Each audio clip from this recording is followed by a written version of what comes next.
Very good morning students. बेटा आज हम मानव में गुणसूत्रीय विकृति का नेक्स्ट लेक्चर डिस्कस करेंगे। ठीक है, इससे पहले हमने कल एक डिस्कस किया था फर्स्ट लेक्चर। उसमें हमने गुणसूत्र के बारे में डिस्कस किया था, वायरल गुणसूत्र के बारे में, प्रोकैरियोटिक यूकैरियोटिक गुणसूत्र क्या होते हैं, लैंगिक गुणसूत्र क्या होते हैं और दैहिक गुणसूत्र क्या होते हैं। ठीक है, अब देखो बेटा, देखो कोई भी जाति है, कोई भी स्पीसीज है, कोई भी स्पीसीज जैसे मानव है, तो मानव स्पीसीज में जितने भी जीव हैं, इस पूरे यूनिवर्स में जितने भी जीव हैं, उनमें गुणसूत्रों की संख्या क्या रहती है? समान रहती है, चाहे वो मेल है चाहे वो फीमेल है। यदि गुणसूत्रों की संख्या में किसी कारणवश या कोई असामान्यता हो जाए या उनमें कोई चेंज हो जाए या उनकी कोई संख्या घट जाए या बढ़ जाए, तो उसके कारण क्या होती हैं? गुणसूत्रीय विकृतियाँ। क्या होती हैं? गुणसूत्रीय विकृतियाँ। तो हम जानते हैं गुणसूत्र दो प्रकार के होते हैं, अलिंगी और लिंगी।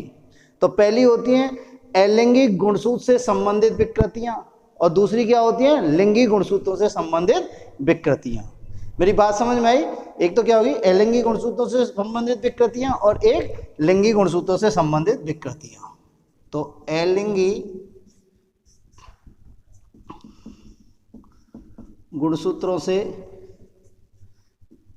संबंधित असामान्यताएं और दूसरा आता है लिंगी गुणसूत्रों से संबंधित असामान्यताएं।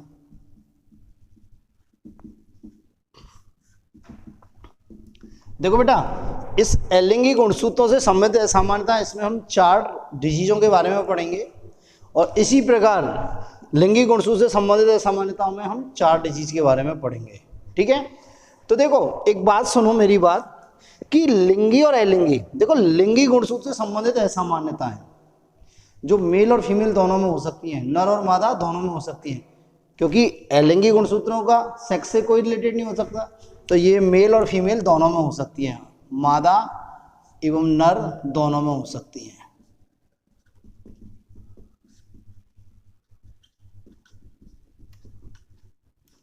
मतलब एक डिजीज, जैसे कोई भी अपन ले लेते हैं, जैसे डाउन सिंड्रोम ले लेते हैं, तो डाउन सिंड्रोम नर में भी हो सकता है और मादा में भी हो सकता है। अब देखो लिंगी गुणसूत्र से संबंधित असामान्यता है, मान लो एक्स गुणसूत्र से संबंधित असामान्यता है या वाई गुणसूत्र से संबंधित असामान्यता है, तो एक्स गुणसूत्र से संबंधित असामान्यता है वो नर में भी हो सकती है और मादा में भी हो सकती है, जनरली मादा में होती है। और वाई गुणसूत्र से संबंधित असामान्यता वो सिर्फ किस में होती है? केवल और केवल नर में होती है। किस में होती है? केवल नर में होती है। तो ये समानता या तो मादा में होंगी और या नर में होंगी। बात समझ में आई? जैसे टर्नर सिंड्रोम है, टर्नर सिंड्रोम सिर्फ मादा में होती है, मेल में नहीं होती, मादा में होती है, नर में नहीं होती। तो हम एक एक डिजीज डिस्कस करेंगे। ठीक है, तो मेरी बात समझ में आई? असामान्यता क्यों होती है, गुणसूत्रीय असामान्यता क्यों होती है? क्योंकि जब किसी जाति के, जो एक जाति है जिसके जितने भी जीव हैं, सब में गुणसूत्रों की संख्या समान है। अब यदि गुणसूत्रों की संरचना में कोई चेंज आ जाए, उनकी संख्या में कोई चेंज आए, तो असामान्यताएं आती हैं। तो अपन पहला पढ़ेंगे अलिंगी गुणसूत्र से संबंधित असामान्यताएं। तो देखो बेटा, अलिंगी गुणसूत्र से संबंधित असामान्यताएं 4 असामान्यताएं पढ़ेंगे। उससे पहले आप 2 वर्ड समझो, एक तो होती है ट्राइसोमी और एक होती है मोनोसोमी। एक तो क्या होती है? ट्राइसोमी और एक होती है मोनोसोमी। ट्राइसोमी मीन्स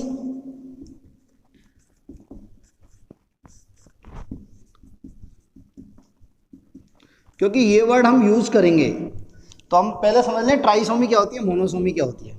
देखो मानव में 23 जोड़ी गुणसूत्र पाए जाते हैं, 23 जोड़ी गुणसूत्र पाए जाते हैं। अब मान लो कोई भी गुणसूत्र है, जैसे मान लो 21वें नंबर का गुणसूत्र है या 18वें नंबर का गुणसूत्र है, 13वें नंबर का गुणसूत्र है, 14वें नंबर का गुणसूत्र, कोई भी है, तो ये जोड़ों में होता है।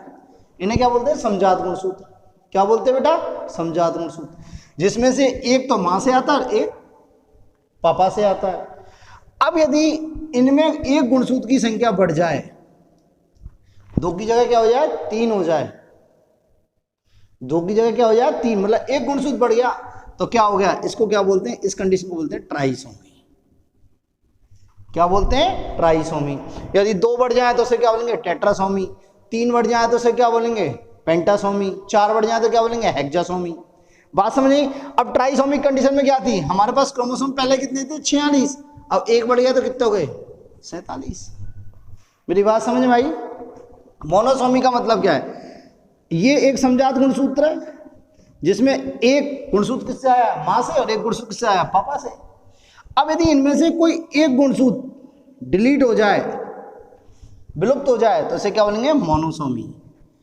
इसे क्या बोलेंगे बेटा, मोनोसोमी। बात समझिए। तो इस कंडीशन में क्या हुआ भाई, गुणसूत्र कितने थे, 46, और कितने रह गए, 45। बात समझिए। यदि गुणसूत्र बढ़ता है एक तो ट्राइसोमी, और घटता है तो मोनोसोमी। मेरी बात समझ में आई। तो देखते हैं एलिंगी गुणसूत्र से संबंधित ऐसा मान्यता है। तो पहला लेते हैं इसमें हम डाउन सिंड्रोम। क्या लेते हैं बेटा, डाउन सिंड्रोम।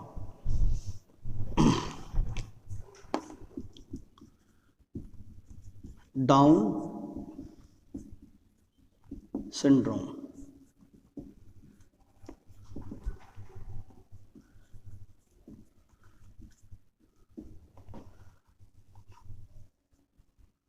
देखो बेटा, डाउन सिंड्रोम में क्या होता है, मैंने आपको ट्रिक पहले ही बता चुके हैं, क्लास में बता चुका हूं मैं डाउन सिंड्रोम के बारे में। डाउन सिंड्रोम की ट्रिक में पहले ही बता चुका हूं। देखो इसका नाम क्यों है डाउन सिंड्रोम, क्योंकि इसकी खोज लैगडम डाउन ने की। किसने की, लैगडम डाउन ने, इसलिए इसको क्या बोलते हैं, डाउन सिंड्रोम। ये पूछा जाता है जनरली, एनसीईआरटी में दे रखा है लैगडम डाउन। तो इसमें क्या होता है, इसमें 21वें गुणसूत्र की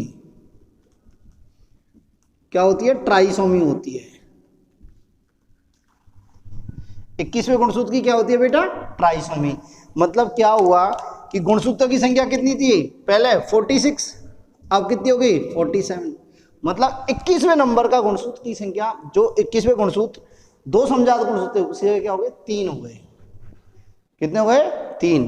तो इसे क्या बोलते हैं, डाउन सिंड्रोम। मतलब 21वें गुणसूत्र की ट्राइसोमी को क्या बोलते हैं हम, क्या बोलते हैं बेटा, डाउन सिंड्रोम। तो गुणसूत्रों की संख्या क्या हुई, 46 से 47, मतलब 1 बढ़ गया। क्या बढ़ गया, 1 बढ़ गया। दूसरा, ये किस में हो सकता है, ये नर में भी हो सकता है, नर एवं मादा दोनों में हो सकता है।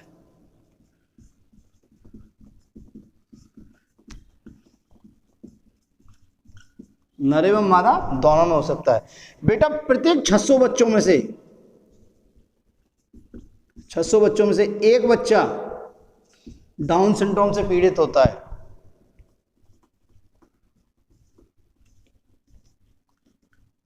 डाउन सिंड्रोम से पीड़ित होता है। ये होता क्यों है, होता कब है, जब बेटा 40 साल से 40 वर्ष से या 40 वर्ष की उम्र से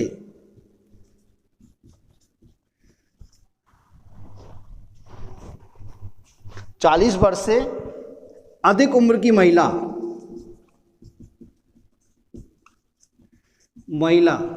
जब गर्भ धारण करती है तो उस कंडीशन में डाउन सिंड्रोम होने के चांसेस रहते हैं। यदि कोई महिला है, उसकी उम्र 40 साल से अधिक हो गई और वो महिला गर्भवती होती है, तो उस कंडीशन में डाउन सिंड्रोम होने के चांसेस हैं। क्यों, क्योंकि एक तो इसकी oocytes पुरानी हो जाती हैं। दूसरी बात क्या होती है, जब ओवा का निर्माण होता है, सेकेंडरी oocyte का जब निर्माण होता है, तो बेटा क्या होता है, गलती बस जो 21 नंबर का क्रोमोसोम है, 21 नंबर का क्रोमोसोम है, उसमें एक गुणसूत्र की संख्या क्या हो जाती है, बढ़ जाती है।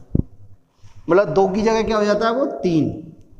इसलिए ये क्या होता है, डाउन सिंड्रोम होता है। क्या होता है, डाउन सिंड्रोम होता है। मेरी बात क्लियर हुई।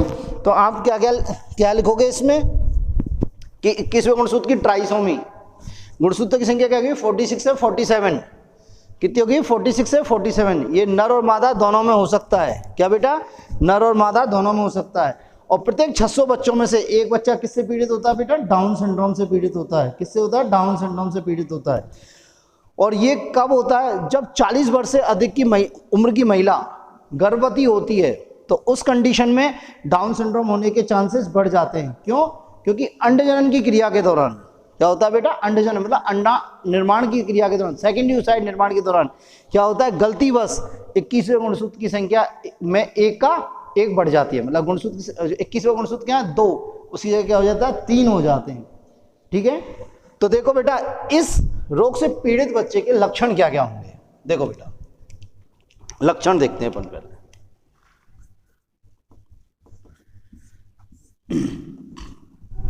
देखो आपकी आरबीएसई बुक में ने इसका फोटो दे रखा है इस बच्चे का।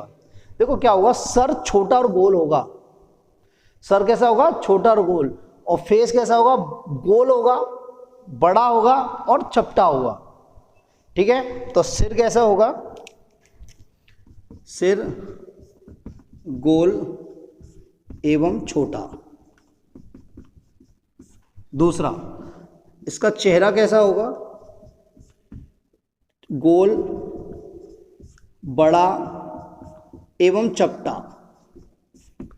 गोल, बड़ा एवं चपटा। मुंह हर समय खुला रहेगा, इसका मुंह हर समय खुला रहेगा। जीभ बाहर की ओर होगी, जीभ बाहर की ओर, निचला होंठ लटका हुआ होगा। क्या होगा बेटा, मुख खुला हुआ, जिह्वा बाहर की ओर होगी,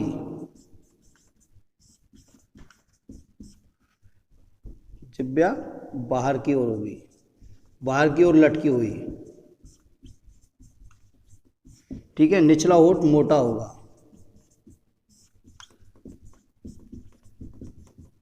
क्या होगा बेटा, निचला होंठ मोटा होगा। गर्दन छोटी होगी, गर्दन क्या होगी बेटा इसकी, छोटी। अब देखो बेटा इसके अलावा और क्या क्या होगा, ये तो इसके नॉर्मल करेक्टर हो गए। मुख्य करेक्टर क्या होंगे, देखो इसकी हथेली जो होगी ना, हथेली जैसे अपनी हथेली है, इसमें बहुत सारी लकीरें हैं। इस अपनी हथेली पे क्या, बहुत सारी लकीरें हैं। इसकी हथेली जो होगी ना, एक तो चपटी होगी, क्या होगी, चपटी, और उसमें सिर्फ एक लाइन होगी, सिर्फ ये जो लाइन है एक ही लाइन होगी, उसे बोलते हैं पाम क्रीज। क्या बोलेंगे, पाम क्रीज। तो क्या बोलेंगे, हथेली चपटी और उस पर क्या होगी, पाम क्रीज।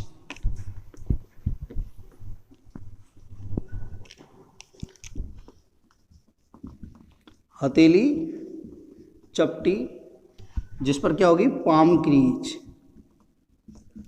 क्या होगी बेटा, एक पाम क्रीज होगी। मेरी बात समझी।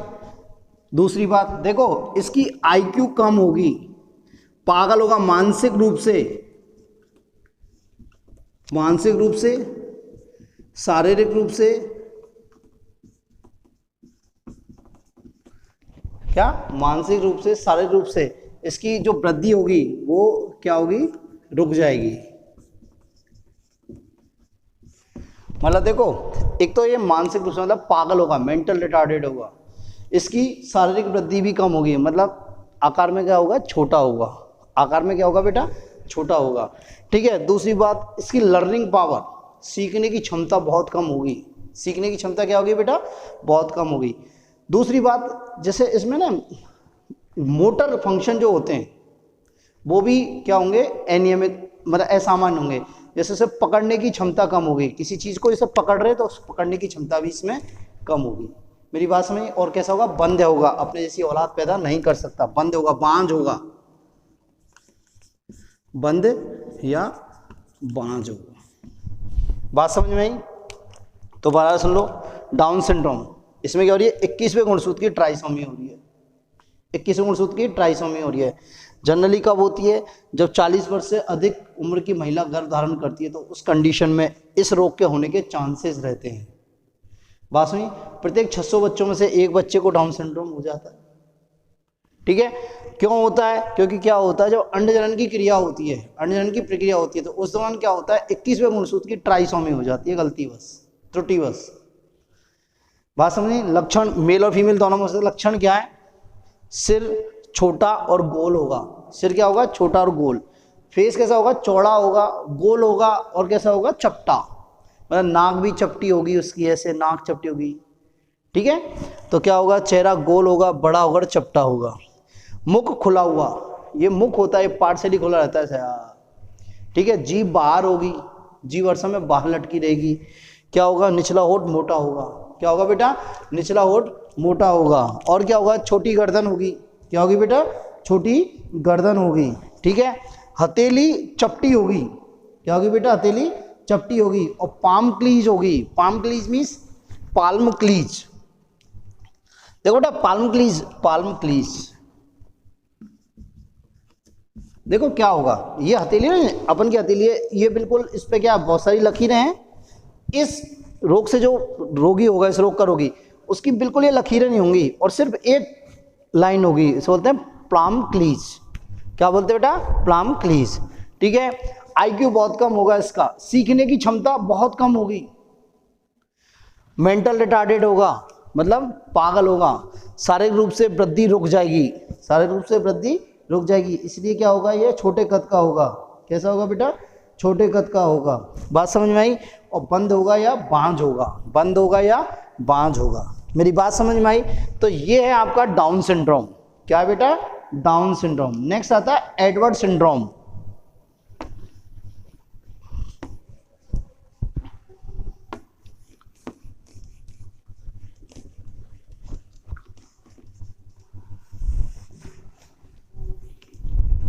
नेक्स्ट आता है बेटा एडवर्ड सिंड्रोम।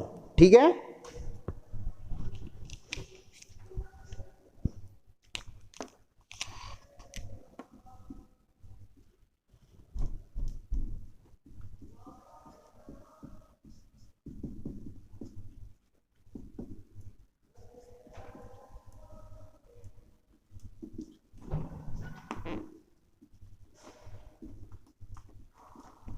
Edward syndrome.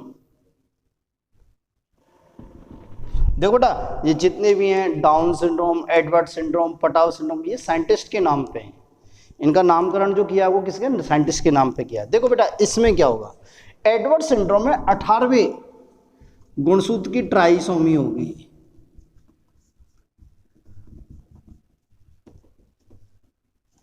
क्या होगी बेटा? इसमें एडवर्ड सिंड्रोम में 18वें गुणसूत्र की ट्राइसोमी होगी, मतलब 18वें गुणसूत्र के जोड़े में क्या होगी, एक गुणसूत्र की संख्या बढ़ जाएगी, एक गुणसूत्र की संख्या बढ़ जाएगी, मतलब गुणसूत्र की संख्या कितनी होगी? 46 से 47 हो जाएगी। ठीक है। देखो बेटा, इस रोग से पीड़ित जो बच्चा होता है, पीड़ित बच्चा या रोगी बच्चा, उसकी 6 माह के अंदर मृत्यु हो जाती है।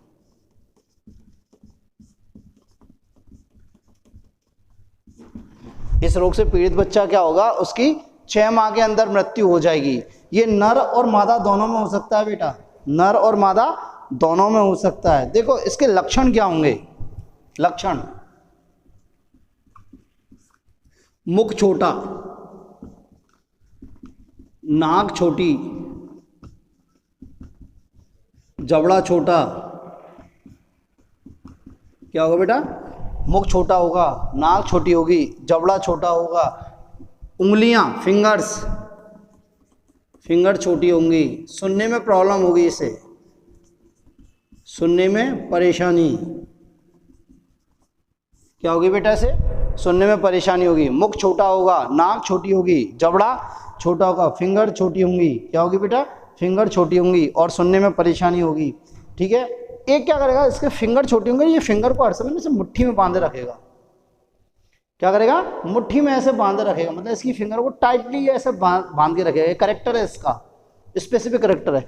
और क्या होता है, देखो बेटा, इसकी जो किडनी होती है ना, किडनी, वो कैसी होती है? हॉर्स शू जैसी। कैसी होती है? हॉर्स शू साइज की होती है। अपनी कैसी होती है? राजमा जैसी, पर इसकी कैसी थी? हॉर्स शू साइज की होती है,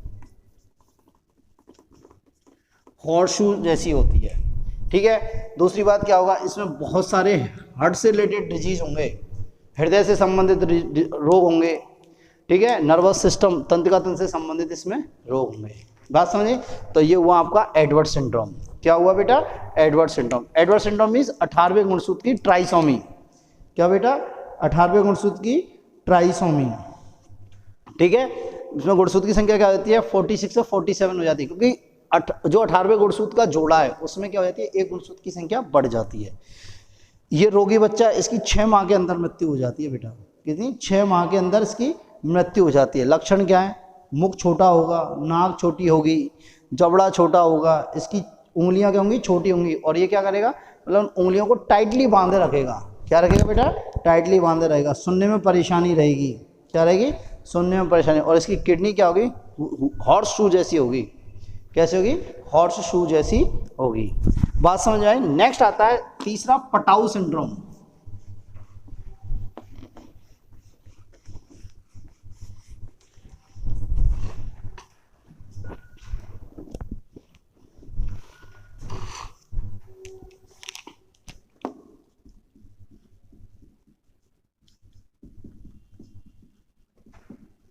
पटाउ सिंड्रोम।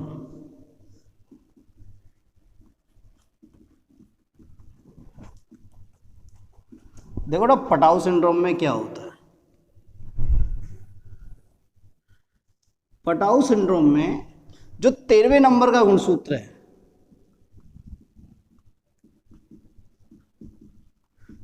उसकी क्या हो जाएगी, ट्राइसोमी हो जाएगी। 13वें नंबर के गुणसूत्र की ट्राइसोमी हो जाएगी। पर कुछ बुक्स में ये भी दे रखा है कि 13वें या 14वें या 15वें किसी भी गुणसूत्र की क्या हो जाती है, ट्राइसोमी हो जाती है। बाकी जनरली मैक्सिमम किसी होती है 13वें गुणसूत्र की ट्राइसोमी होती है।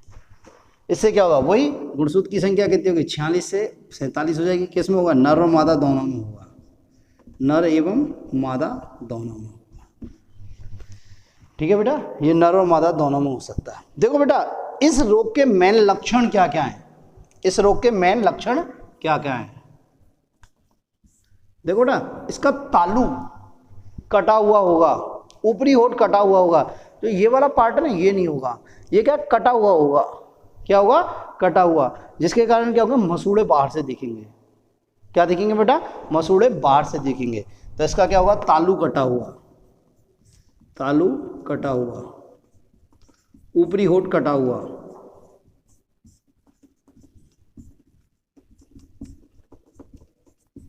इसे हेयर लिप भी कहते हैं।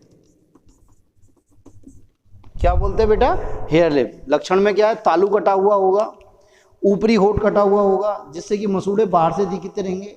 क्या रहेंगे, बाहर से दिखेंगे। इसे हेयर लिप, क्लाफ्ट लिप भी कहते हैं, क्लाफ्ट, और क्या बोलते हैं, क्लाफ्ट लिप भी बोलते हैं। ठीक है, अस्थियां इसकी जो बोन होंगी, बोन वो कमजोर होंगी, कमजोर होंगी।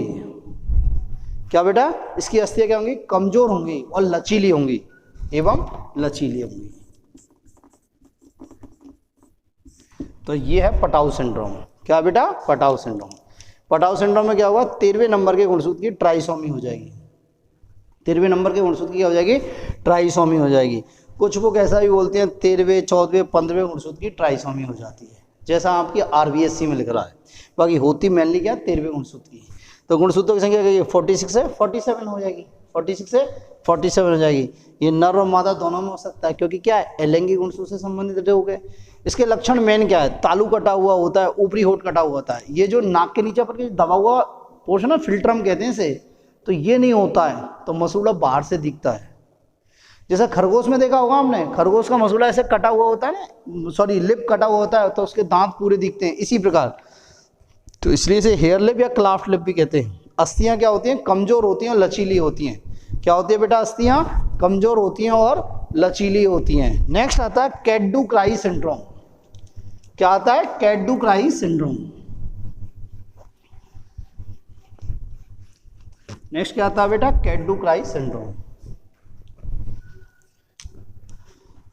Cat-do-cry syndrome. देखो बेटा, इस कैट-डू-क्राई सिंड्रोम में क्या होता है, जो 5वें नंबर का गुणसूत्र है, 5वें नंबर के गुणसूत्र की छोटी भुजा विलोपित हो जाती है।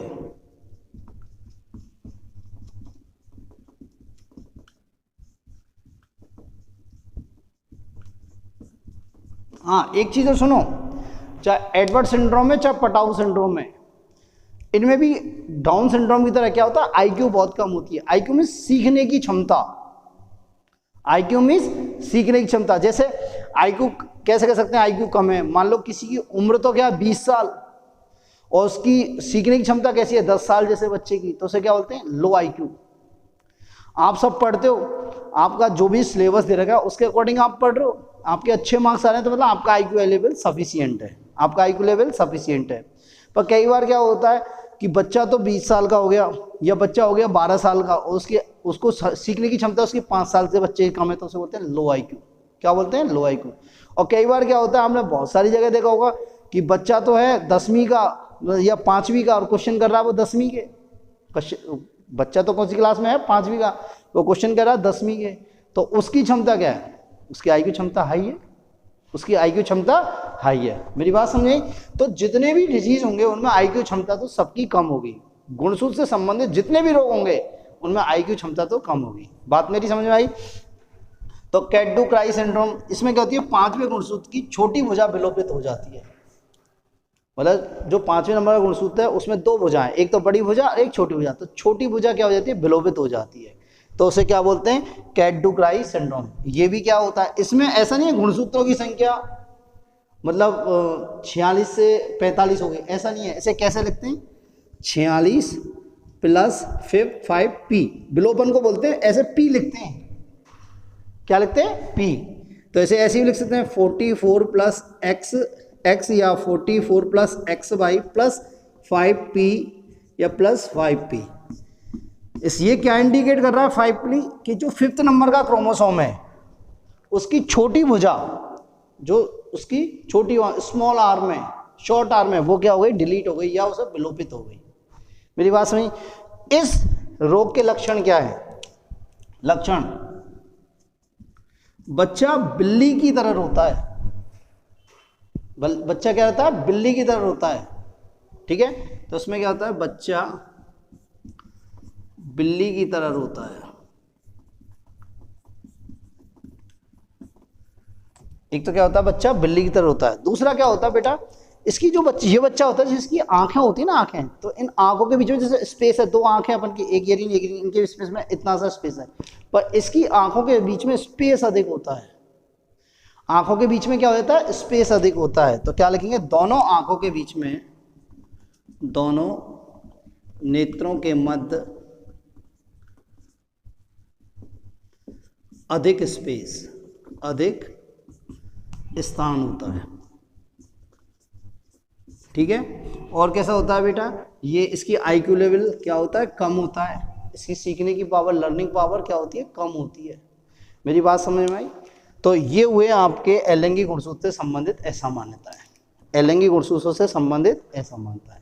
नेक्स्ट आती है लिंगी गुणसूत्रों से संबंधित असामान्यता है, वो हम नेक्स्ट लेक्चर में डिस्कस करेंगे। तो मेरी बात समझ में आई? तो अपन ने 4 डिजीज डिस्कस किए आज से। थोड़ा सा अपन इसको बता देता हूँ दोबारा, कौन कौन से किए। डाउन सिंड्रोम, ठीक है, एडवर्ड सिंड्रोम, पटाऊ सिंड्रोम और कैट डू क्राई सिंड्रोम। इनमें क्या होती है, ट्राइसोमी होती है। क्या होती है बेटा, ट्राइसोमी। डाउन सिंड्रोम में 21वें गुणसूत्र की ट्राइसोमी होती है।